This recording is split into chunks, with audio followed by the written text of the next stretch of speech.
Welcome back to channel छात्रों। आज हम शुरू करने वाले हैं क्लास 10th का acid base and salt chapter के इन बिटवीन क्वेश्चंस। तो पहले मैं वीडियो एक ला चुका हूँ, ये नेक्स्ट वीडियो है और केमिस्ट्री की वीडियो होने वाली है। इसके इन बिटवीन बुक के एनसीईआरटी के बुक में से इन बिटवीन जो क्वेश्चंस होते हैं बच्चों को नहीं आते हैं वही हम यहाँ पर आज डिस्कस करेंगे और उनको समझेंगे। बोर्ड का टाइम बहुत नज़दीक है, बहुत पास है, आप अच्छे से प्रैक्टिस करना। मैं रेगुलरली वीडियोस लाता रहूँगा आप लोगों के लिए। प्लीज़ अपना सपोर्ट ज़रूर दिखाइएगा क्योंकि आपके सपोर्ट से ही मैं आपकी जो है हेल्प कर सकता हूँ या आपका सपोर्ट कर सकता हूँ आगे भी। So please keep supporting me. Okay, let's start the chapter और let's start the questions. So first है, if you have been provided the test tubes, 3 test tubes, one of them is contained distilled water and other is contained acid solution and जो तीसरा वाला है उसमें basic solutions है। If you are given red litmus paper अगर हमें दे दिया जाए, how will you identify, कैसे हम identify करेंगे कि किस test tube में क्या है, मतलब किस में acid है, किस में base है और किस में distilled water है। If the color of litmus paper gets changed to blue, अगर वो blue हो जाता है then it is a base, तो वो बेस माना जाएगा। And if there is a no color change then it is either acidic or neutral, तो या तो एसिडिक होगी या वो न्यूट्रल होगी। तो पहली चीज तो हमारी ये क्लियर हो जाती है। दस the basic solutions can be easily identify, तो वो बेसिक सॉल्यूशंस तो हम ऐसे निकाल सकते हैं। Okay, now let's mark the तीनों टेस्ट ट्यूब्स को नाम दे देते हैं ए, बी और C and drop the solutions. A is put off the red litmus paper, उसमें ड्रॉप डालते हैं। When is repeated with the solution B and C, if either of them change the color to blue, अगर वो कोई भी उसमें से blue colour में चेंज होता है, रेड दिया था ना, तो ब्लू कलर में अगर चेंज होता है then it is basic, तो वो बेसिक माना जाएगा सॉल्यूशन। ठीक है, therefore out of 3, अब उन तीनों में से एक तो एलिमिनेट हो जाएगा, एलिमिनेटेड कर देंगे उसको, एक तो एलिमिनेटेड कर देंगे, सॉरी एक तो एलिमिनेटेड कर देंगे, हटा देंगे एक को तो। And out of the remaining 2, उन बाकी बचे हुए जो 2 हैं, any one of can be acidic, और उनमें से कोई भी एसिडिक हो सकता है और neutral. Now a drop of basic solutions is mixed with the drop of each of the other remaining, अब जो बाकी बचे हों उनके ऊपर भी ड्रॉप डाल के देखेंगे, टू सॉल्यूशंस सेपरेटली, अलग अलग से। Then the nature of the drops of mixture is checked, तो वो जो ड्रॉप्स हैं वो उससे चेक करेंगे। If the color of the litmus turns blue, अगर वो ब्लू हो जाता है फिर से, then the second solution is neutral, तो सेकेंड सोल्यूशन न्यूट्रल होगा। If there is a no change in color, then the second solution is acidic, तो वो second solution फिर acidic होगा। And this is because acid basic neutralize each other, और इस तरह से acid base और एक दूसरे को solutions जो होते हैं वो neutralize कर देते हैं, और इस तरह से हम पता लगाते हैं litmus paper की help से। And we can say the distinguish between 3 types of solutions, we can distinguish इस तरह से। Next is, why should curd and sour substances not kept in a brass and copper vessels, इनको brass और copper vessels मतलब तांबे और पीतल के बर्तनों में क्यों नहीं रखना चाहिए? Reason is, curd and other substances जो सौर होते हैं, खट्टे होते हैं, वो एसिडिक नेचर के होते हैं, मतलब वो एसिड्स होते हैं। Therefore when they are kept in a brass and copper, अगर उनको तांबे और पीतल के बर्तनों में रखेंगे जो कि हमारे मेटल से बने होते हैं, तो एक तरफ एसिड एक तरफ मेटल, तो वो दोनों आपस में रिएक्ट कर जाएंगे और रिएक्ट करके इलेबोरेट करेंगे hydrogen gas, and this hydrogen gas is harmful product. उस सॉरी हाइड्रोजन गैस के साथ में हार्मफुल प्रोडक्ट भी बनाएंगे, और वो हार्मफुल प्रोडक्ट हमारे लिए बहुत हार्मफुल होते हैं, हमारे शरीर के लिए बहुत हार्मफुल होते हैं। इसलिए कभी भी हमें तांबे पीतल, ग्रास और कॉपर के बर्तनों में खट्टे आइटम रखकर नहीं खाने चाहिए, आप भी नहीं खाइएगा। चेक भी मत करिएगा। Which gas is usually liberated when an acid reacts with metal, जब मेटल एसिड के साथ में रिएक्ट करता है। इलस्ट्रेटेड विद इन एग्जाम्पल, इसको एक इलस्ट्रेशन के साथ में एक्सप्रेस कीजिए, और कौन सी गैस इन्वॉल्व हुई उसको कैसे पता करेंगे ये भी बताइए। ये हम देख रहे हैं, इसके अंदर हमने जिंक ग्रैन्यूल्स ले लिए हैं और ये बबल है, बबल्स इसके अंदर बन रहे हैं, और इसके अंदर डाइल्यूटेड H2SO सल्फ्यूरिक एसिड इसके अंदर हमने लिया गया है। यहाँ पर हमने कॉर्क लगा दी है और यहाँ से एक डिलीवरी ट्यूब जो एक सोप सॉल्यूशन के अंदर नीचे की तरफ गई है। ओके, अब आगे जाके जब हम इसको और इसमें रिएक्शन करते हैं, इसमें आग वाग लगाते हैं, तो नीचे की तरफ से इसमें बबल्स उठते हैं एंड देन बबल्स उठ के ऊपर की तरफ आते हैं। यही छोटे छोटे बबल्स हमारे हाइड्रोजन के बबल्स हैं। अब ये मोमबत्ती लेकर जब इसके पास आएंगे तो एक पॉप का साउंड आएगा, और burning of the gas with a pop sound, soap solution. इस तरह से ये इलस्ट्रेशन कर दिया। Take a few pieces of the zinc granules, ये अभी मैंने आपको बता दिया है, ठीक है। ये आपको रिएक्शन दे देंगे यहाँ पर, ये रिएक्शन है H2SO4 मतलब सल्फ्यूरिक एसिड प्लस जिंक, और ये जिंक सल्फेट बन गया और हाइड्रोजन गैस इवॉल्व हुई है। बेटा ऊपर की तरफ अगर एरो बन रहा है that means hydrogen gas evolve हो रही है, निकल रही है। We can test this evolve hydrogen gas by its burning with a pop sound, right, pop sound when candle is brought near the soap bubbles. Okay. Metal compounds A reacts with the diluted hydrochloric acid to produce effervescence. The gas evolved distinguished in the burning candles. Write the balance equations for the involved reactions if one of the compounds formed is calcium chloride. तो इसमें calcium chloride एक अगर उसमें से compound हो तो ये जो भी कुछ बोला हुआ है इसकी पूरी इक्वेशन जरा बना के हमें दिखाइए। तो भैया ये हमारी इक्वेशन बन गई है। ये हमारा कैल्शियम कार्बोनेट है, calcium carbonate reacting with hydrochloric acid which HCl, और ये कैल्शियम क्लोराइड बन रहा है CaCl2, और CaCl2 के साथ में बाय प्रोडक्ट के रूप में वाटर और कार्बन डाइऑक्साइड दे रहा है। बस उसने इक्वेशन बनाने के लिए बोला था, उन्होंने बना दी। Next is why do HCl and HNO3 etcetera show acidic character in aqueous solutions. ये एसिडिक कैरेक्टर्स क्यों शो करते हैं एक्वेशियस सॉल्यूशंस में? वाइल जो सॉल्यूशंस होते हैं कंपाउंड जैसे कि अल्कोहल और ग्लूकोज वो नहीं शो करते। तो इसका सीधा सीधा जवाब है the dissociations of the HCl और HNO3 to form hydrogen ions always occurs in the presence of the water. ये हमेशा वाटर की प्रेजेंस में बनाते हैं। बेसिकली ये डिसोशिएट करते हैं, अपने हाइड्रोजन आयंस को छोड़ते हैं और वो वाटर के जो मॉलिक्यूल्स होते हैं उनके साथ में बॉन्ड बना लेते हैं, मिल जाते हैं, मिक्स हो जाते हैं एंड कंबाइन विद H2O, और ये फॉर्म करते हैं हाइड्रोनियम आयंस H3O+। ये बनाते हैं और इन्हीं के बनने से वो एसिडिक नेचर शो करते हैं। यहां पर ये हमें रिएक्शन दिया हुआ है, ये हमारा डिकम्पोजिशन है और ये हमारा कॉम्बिनेशन है। डिकम्पोजिशन मतलब एक से टूट के दो बन गए, एक ये देख पा रहे हो, ये एक से एक ये बन गया, एक ये बन गया, और ये हमारा कॉम्बिनेशन है, एक एक जुड़ के ये एक सिंगल बन गया। Although aqueous solution of glucose and alcohol contains hydrogen, भले ही उनके अंदर हाइड्रोजन आयंस हैं, still these can't dissociate water to form hydrogen ions. इस फिर भी ये डिसोशिएट नहीं करते हाइड्रोजन आयंस बनाने के लिए, and they do not show acidic character, इसलिए एसिडिक कैरेक्टर नहीं शो करते। Why does aqueous solution of an acid conduct electricity? Acid dissociate in aqueous solutions to form ions। जैसे कि बताया कि acids aqueous solutions के अंदर dissociate करते हैं ions को, वही ions responsible होते हैं electricity conduct करने के लिए, ठीक है, and these are the responsible for the conduction of electricity। Why does dry HCl gas not change colors of the dry litmus paper? देखो, color of the litmus paper is changed by the hydrogen ions। Hydrogen ions की वजह से जो litmus paper का colour होता है वो change हो जाता है। Dry HCl gas does not contains H+ ions. Dry HCl जो गैस होती है वो H+ आयंस कंटेन नहीं करती है, and it is only in the aqueous solutions, और it is only in the aqueous solutions that in acid dissociate to gives ions. और सिर्फ एसिडिक ही जो होते हैं एसोसिएट करते हैं और गिव्स करते हैं, देते हैं मतलब ions. Since in this case, अब इस केस में neither the HCl is in the aqueous solutions. अब ये एक्वेशियस सॉल्यूशंस में तो नहीं है HCl, होती तो कर देती, एक्वेशियस सॉल्यूशन में नहीं है।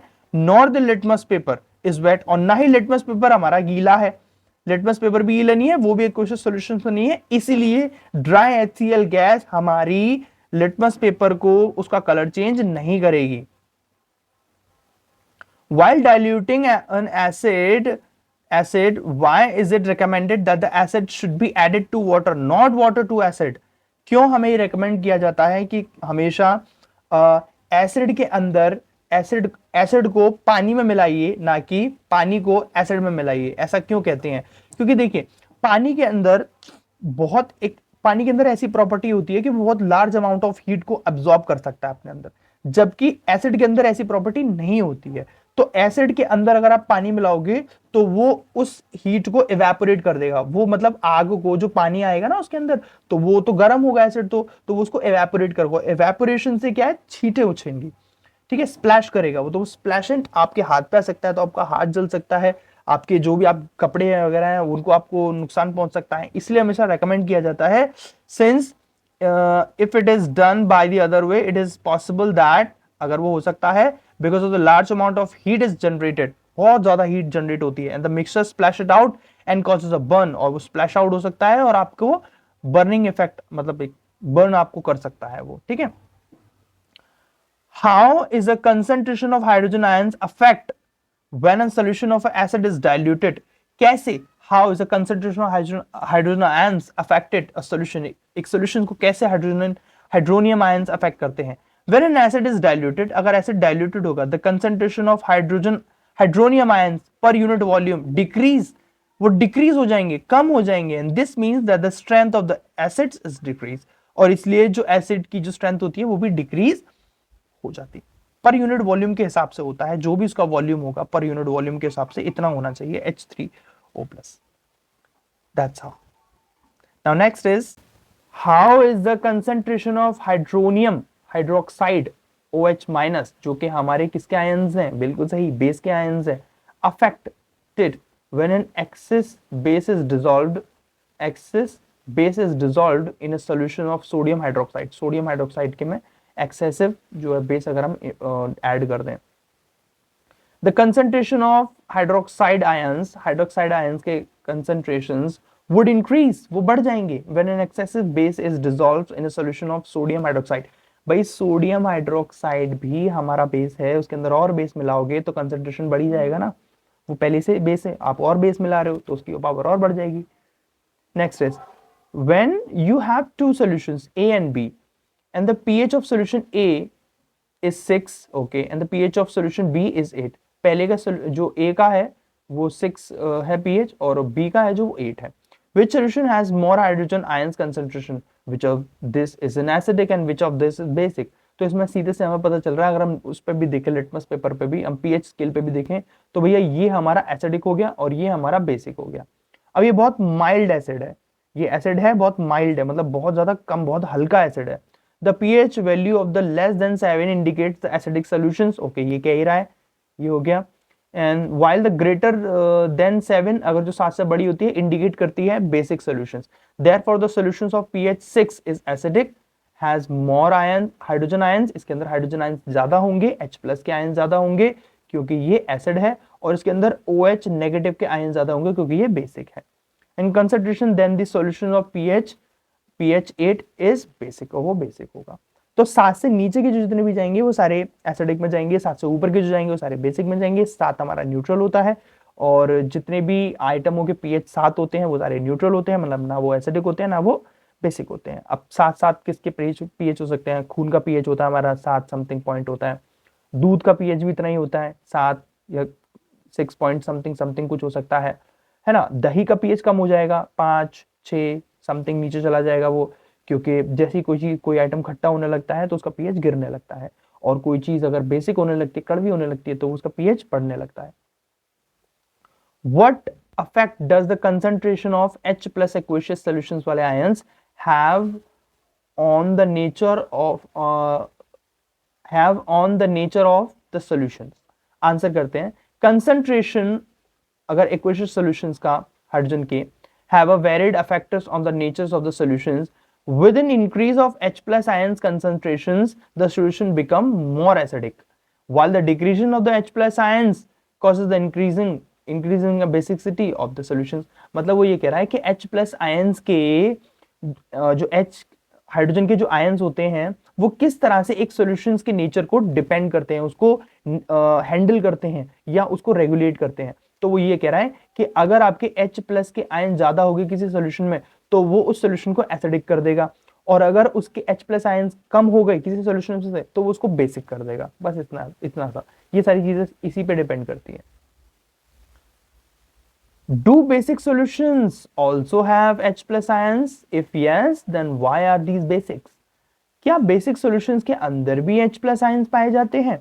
वेल H+ आयंस तो एसिडिक में पाए जाते हैं, लेकिन वो पूछ रहा है क्या पाए जाते हैं, और अगर पाए जाते हैं then why are these basics? तो फिर वो बेसिक्स क्यों हैं अगर उनके अंदर H+ आयंस पाए जाते हैं?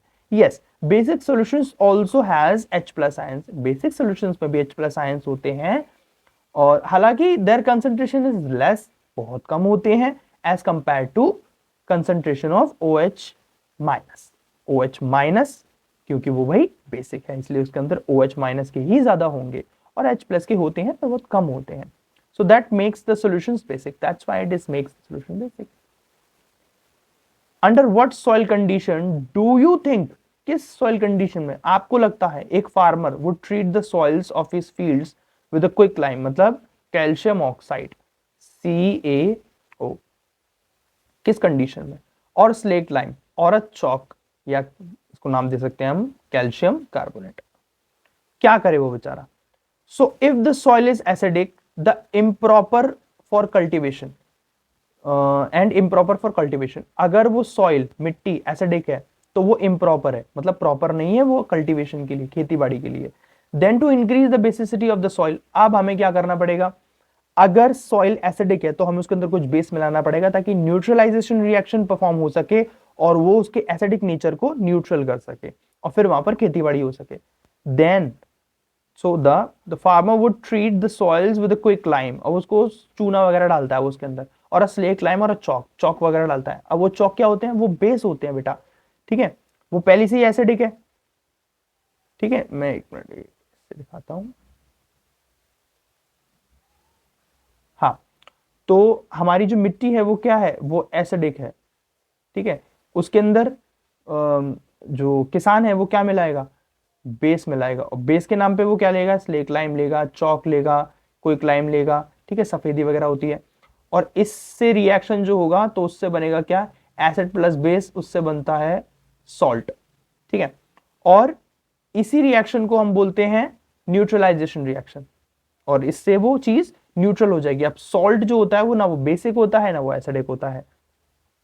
नेक्स्ट आते हैं, what is the common name of the compound CaOCl2? The common name of the compound is bleaching powder. इसको ब्लीचिंग पाउडर कहते हैं, कपड़े वगैरह को ब्लीच करने में ये काम आता है. इसको calcium oxychloride also known as. Name the substance which on treating with the chlorine yield bleaching powder. तो ऐसा कौन सा सब्सटेंस है जिसको हम क्लोरीन से ट्रीट करके ब्लीचिंग पाउडर बनाते हैं, calcium hydroxide. Calcium hydroxide on treating with chlorine yield bleaching powder बनता है उससे. Name the sodium compound which is used for softening hard water. खारा पानी, हार्ड वाटर, खारे पानी को सॉफ्टनिंग, अच्छा पानी बनाने के लिए हम क्या यूज करते हैं, which is washing soda. Washing soda is Na2CO3 and 10-2H2O. The 10 molecules हैं ये वाटर के. इसको बोलेंगे sodium carbonate decahydrate, is used for softening hard water. ये सोडियम और ये कार्बोनेट और ये decahydrate. What will happen if a solution of sodium hydrocarbonate is heated. क्या हो अगर सोडियम हाइड्रोकार्बोनेट का सॉल्यूशन अगर गर्म किया जाए. Give the equations of the reaction involved. When in solutions of the sodium hydrocarbonate, so sodium hydrocarbonate is heated, sodium carbonate and water are formed with the evolution of carbon dioxide. तो उसको गर्म करने पर carbon dioxide निकलेगी, इससे पानी बनेगा और सोडियम कार्बोनेट बनेगा.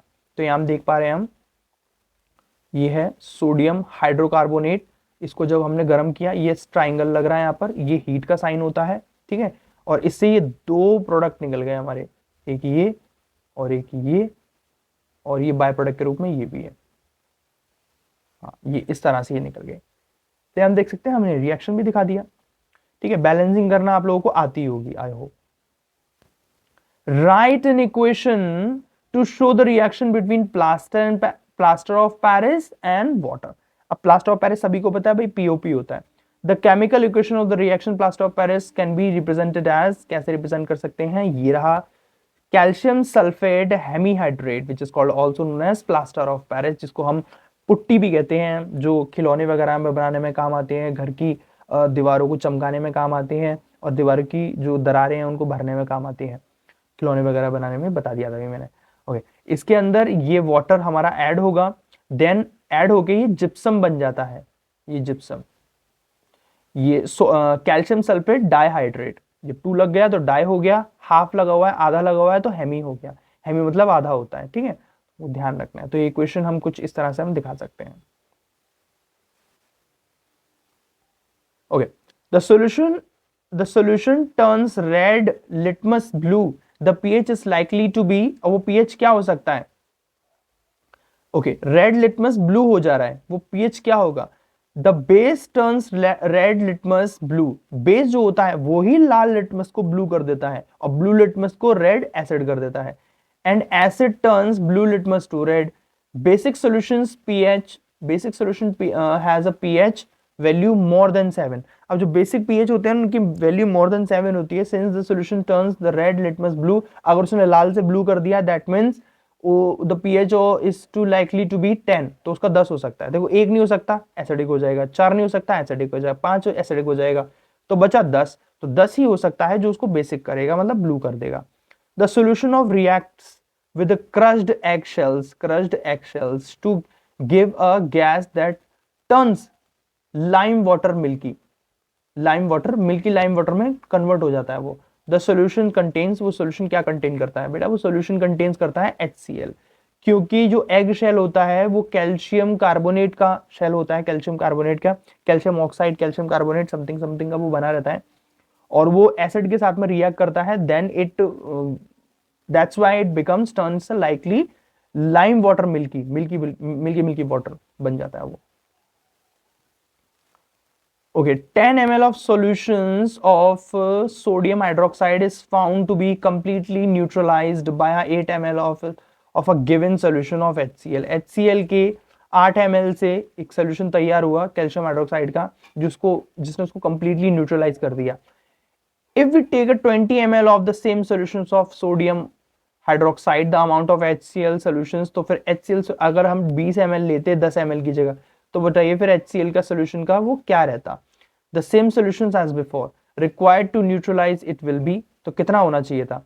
अब 10 पे 8 लिया है तो 20 पे 16 ml of solutions will be required. तो सिंपल सी बात है, अगर वो 10 पे, ठीक है ना,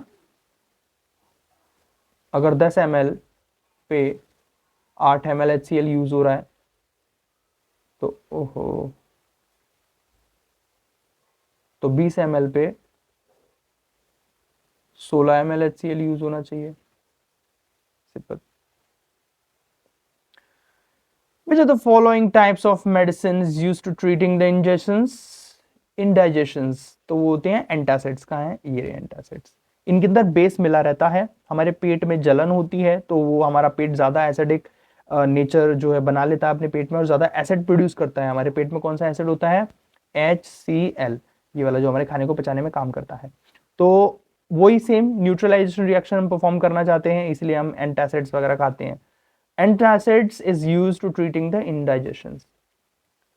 Write word equations and then balance equations for the reactions taking place. Okay, so पहला आता है हमारा dilute sulfuric acid reacts with the zinc granules. ये रहा हमारा diluted sulfuric acid react with Zn zinc granules, और वो जिंक सल्फेट और हाइड्रोजन गैस अलग हो रही है, जिंक सल्फेट बन रहा है. और इसको हम बैलेंस भी कर सकते हैं, तो यहाँ ऑलरेडी बैलेंस्ड है, जैसे कि 4 हाइड्रोजन एटम, 4 सल्फेट के एटम्स यहाँ है, 4 यहाँ है. जिंक एक अकेला है तो जिंक यहाँ भी एक अकेला है. हाइड्रोजन के यहाँ 2 है तो यहाँ हाइड्रोजन के यहाँ 2 है, तो दोनों बैलेंस हो गए, दोनों साइड बैलेंस हो गई, हो गया काम खत्म. Dilute hydrochloric acid reacts with magnesium ribbon. तो ये रहा हमारा HCl reacting with magnesium ribbon making a magnesium chloride, और हाइड्रोजन गैस उसने अलग कर दी. इस तरह से सारे रिएक्शंस दिए हुए हैं, आप देख सकते हैं ये सारी रिएक्शंस. इसके लिए C वाला है ना, ये हो गया, और D वाला ये हो गया, ये देख सकते हैं. नेक्स्ट आएंगे, compound such as alcohol and glucose also contains a hydrogen. अब जो कंपाउंड ऐसे होते हैं अल्कोहल या ग्लूकोज वाले, ये हाइड्रोजन कंटेन करते हैं, are not categorized as acids, लेकिन उनको एसिड की कैटेगरी में नहीं लाया जाता. अभी शायद सेम इसी तरह का क्वेश्चन हम कर चुके हैं. 2 nails are fitted on a cork and kept it in 100 ml of beaker. अब उसके अंदर 2 नेल्स मतलब 2 कीले एक कॉर्क में फिट कर दिए जाए, and it is kept in 100 ml of beaker, उसको 100 ml के एक बीकर में रखा जाए. The nails are then connected to the 2 terminals of the 6 volt battery, और 6 वोल्ट की बैटरी से दोनों टर्मिनल्स को उसको जोड़ दिया जाए. through a bulb and switch on and a switch, some diluted HCl is poured. अब उसके अंदर कुछ HCl डाला जाए. The beaker and the current is switched on. फिर वो beaker का जो switch है, मतलब सर्किट है, वो ऑन कर दिया जाए. The same experiment is performed with the glucose solutions and alcohol solutions. और ये सेम इसके साथ भी परफॉर्म किया जाए. आप क्या ऑब्जर्व करेंगे? It will be observe that the bulb glow in HCl solution. HCl solution में बल्ब जल जाएगा and does not glow in the glucose solution. Glucose solution में वो नहीं जलेगा. तो इसका मतलब ग्लूकोज और अल्कोहल ऐसे वाले जो सब्सटेंस होते हैं तो वो इलेक्ट्रिसिटी कंडक्ट नहीं कर सकते. ये एक्सपेरिमेंट है. यहां हमारा डाइल्यूटेड HCl है और ये हमारा ग्लूकोज सोल्यूशन है. रिजल्ट आप ये पढ़ सकते हैं. रिजल्ट HCl डिसोशिएट H+, अभी बताया था, ये डिसोशिएट करता है H+ आयंस को एंड क्लोरीन के आयंस को. These ions conduct electricity. ये आयंस ही इलेक्ट्रिसिटी कंडक्ट करते हैं. In this solution resulting in the glowing of the bulbs. On the other hand the glucose solution does not. लेकिन glucose solution बेचारा हमारा dissociate नहीं कर पाता ions into the ions. Therefore it does not conduct electricity. That's why. Next cycle conclusion पढ़ लीजिएगा आप. Next आते हैं. What does a distilled water not conduct electricity whereas rain water does? क्यों एक साफ पानी, डिस्टिल्ड वाटर, एकदम क्लियर आरओ का पानी, वाटर जो है इलेक्ट्रिसिटी कंडक्ट नहीं कर सकता, जबकि हमारा बारिश का पानी कर सकता है? ऐसा क्यों?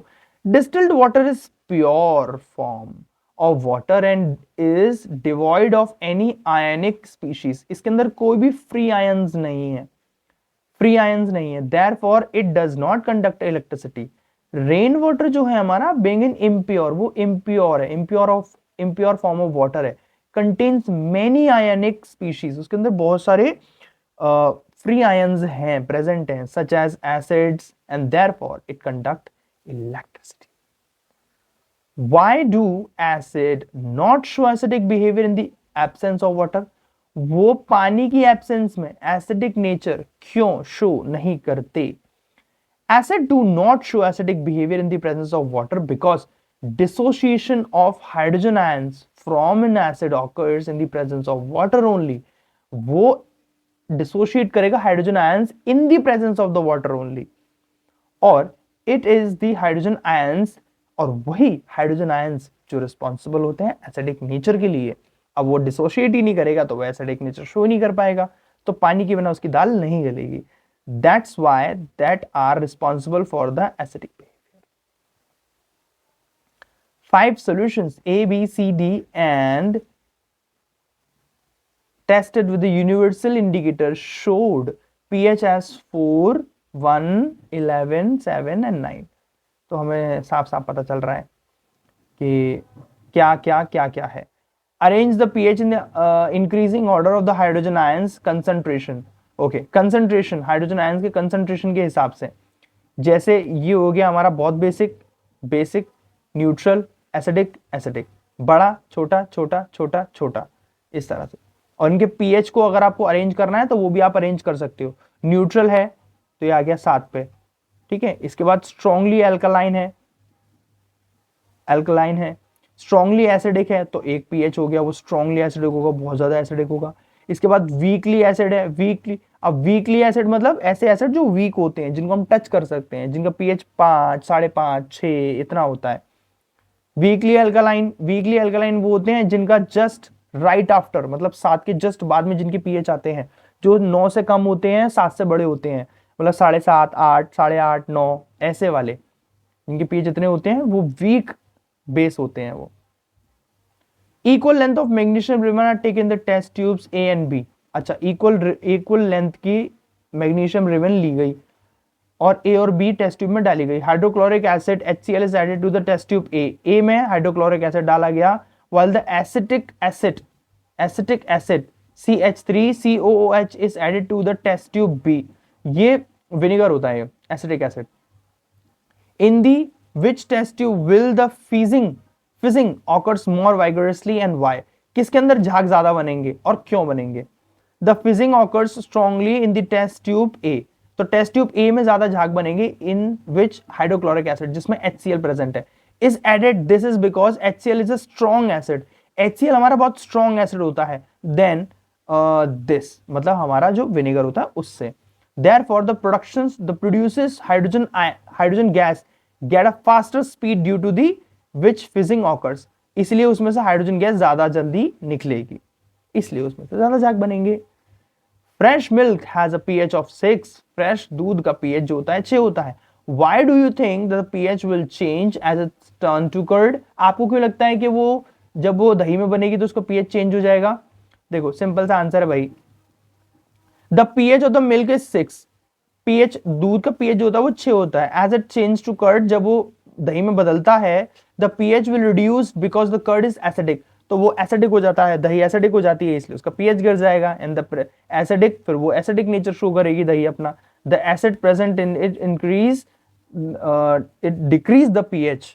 और लैक्टोबैसिलियस नाम के जो बैक्टीरिया होते हैं वही वो एसिड जो है, मतलब वही वो कर्ड को बनाते हैं, ये आपको पता होगा, ठीक है ना।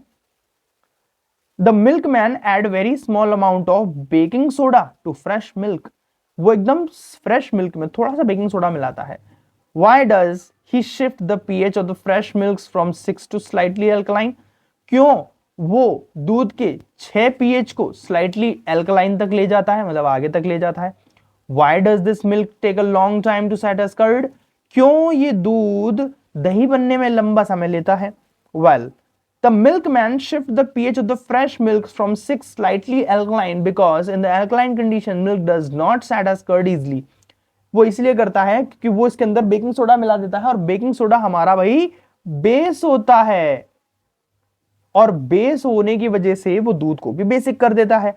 अब जब दूध का pH बढ़ जाएगा तो नीचे तक आने में pH उसका समय लगेगा, उसको टाइम लगेगा एसिड बनने में, इसलिए एसिडिक नेचर बनने में, मतलब दही बनने में, इसलिए वो थोड़ा सा बेकिंग सोडा उसके अंदर मिला देते हैं, और इसमें कोई दिक्कत नहीं है, बेसिक बेकिंग सोडा हमारे लिए अच्छा होता है।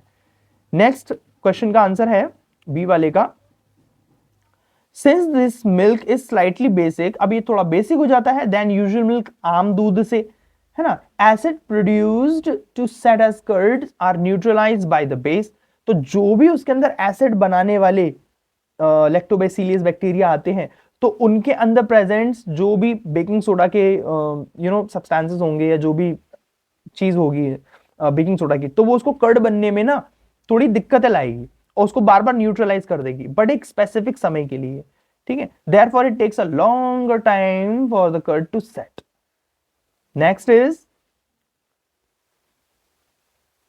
Plaster of Paris should be stored in a moist proof container. कि प्लास्टर ऑफ पेरिस को हमें मॉइस्ट प्रूफ कंटेनर में रखना चाहिए। एक्सप्लेन व्हाई, क्यों ऐसा क्यों करना चाहिए। प्लास्टर ऑफ पेरिस, पीओपी जिसको बोलते हैं, should be stored in a moist proof container because plaster of Paris is powdery mass. ये एक पाउडरी मास होता है, पाउडर के फॉर्म में होता है, एब्जॉर्ब वाटर, ये पानी को बहुत जल्दी एब्जॉर्ब करता है, मॉइस्चर को भी एब्जॉर्ब कर लेगा, और moisture is also a form of water, ठीक है। To form a hard solid known as gypsum, जैसे अभी हमने थोड़ी देर पहले देखा था ना कि पानी के साथ वो रिएक्ट करके जिप्सम बन जाता है, हार्ड बन जाता है, फिर वो किसी काम का नहीं रहता। सो दैट्स व्हाई, जैसे यहाँ पर हमें क्वेश्चन भी यहाँ शो हो रही है, ठीक है। हार्ड बने, लेकिन कब बने, जब हम उसके पीओपी के खिलौने बना दें, खिलौने बना के फिर हम उसको सुखा दें, तब वो जिप्सम बन जाएंगे वापस, वो सॉलिड हो जाएंगे एकदम। What is neutralization reaction? Okay, give 2 examples. The reaction in which an acid base reacts each other to give us salt and water। तो react करते हैं, salt और water देते हैं, terms as neutralization reaction, इसी को neutralization reaction कहते हैं। In this reactions energy is evolved in the form of heat। अब इसमें एक energy निकलती है heat के फॉर्म में। एग्जाम्पल यहाँ दे दिया है, यहाँ बेस ले लिया है NaOH सोडियम हाइड्रोक्साइड, और HCl विच इज एसिड, और इन दोनों को रिएक्ट करके हमने सॉल्ट बनाया NaCl, और बाय प्रोडक्ट के रूप में H2O वाटर बना दिया।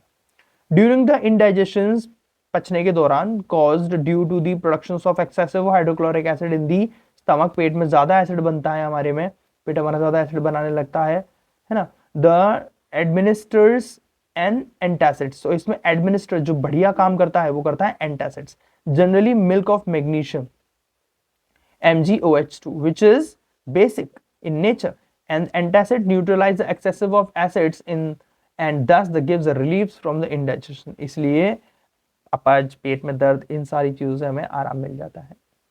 Give two important use of washing soda and baking soda. ठीक है, तो two important use is washing soda, it is used in glass वगैरह, मतलब शीशे वगैरह बनाने में काम आते हैं। सोप, साबुन बनाने में, पेपर इंडस्ट्रीज में पेपर बनाने में काम आते हैं। It is used to improve the permanent hardness of water. अगर कोई पानी खारा है तो उसकी हार्डनेस को भी अच्छा करने में काम आते हैं। बेकिंग सोडा कहाँ काम आता है? ये तो वॉशिंग सोडा हो गया। Baking soda it is used as baking powder, ये बेकिंग पाउडर बनाने में काम आता है। बेकिंग सोडा से बेकिंग पाउडर बनता है। Baking powder is a mixture of baking soda and a mild acid, थोड़ा सा एसिड मिलाया जाता है, known as a tartaric acid, इसको टैट्रिक एसिड भी कहते हैं, जो एसिड इसमें मिलाया जाता है। व्हेन इट इज हीटेड और मिक्सड इन वाटर, जब इसको गर्म किया जाता है या पानी के साथ मिलाया जाता है, इट रिलीज्ड CO2, ये CO2 रिलीज करता है, दैट मेक्स ब्रेड और केक फ्लफी, और इसी से ब्रेड और केक जो होते हैं वो फ्लफी बन जाते हैं। मतलब बेकिंग सोडा से बनता है बेकिंग पाउडर, बेकिंग पाउडर जो केक्स, पेस्ट्रीज और हमारे उसमें बंस वगैरह में डाली जाती है ना, तो उससे बता रहा है ना, वो रिलीज करता है CO2, वही CO2 उसको फुला देती है, एकदम मोटा कर देती है। It is used in soda acids, fire extinguishers, ये सोडा एसिड्स वगैरह में यूज होती है। फायर एक्सटिंग्विशर्स, आग वाग बुझाने वाले यंत्रों में ये काम आती है।